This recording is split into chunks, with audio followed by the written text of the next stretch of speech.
ఊళ్ళో నాకు 7 మంది కొడుకులు పట్టారు. 7 మంది వేటకి వేయి చేపలకి చేప ఎందుకంటే తోటి మొక్కటి మొక్కాను. దాన్ని ఒకటి మొక్కాను. ఒక్కటి మొక్కితే నాకు భూమి పోయేలాగా అబ్బాబ్బా ఎందుకు భూమి పోయేలాంటే పిల్లోడెత్తుకుంటా పిల్లోడ ఎందుకు ఎత్తుకుంటే అవుతా పిల్లోడ ఎడతామందరు ఆవు తాత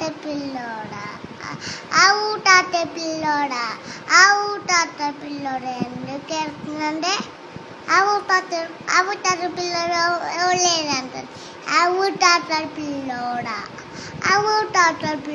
ఎందుకు లేదంటే పిల్లోడు ఎత్తుకుంటా పిల్లోడ ఎందుకు ఎత్తున్నామంటే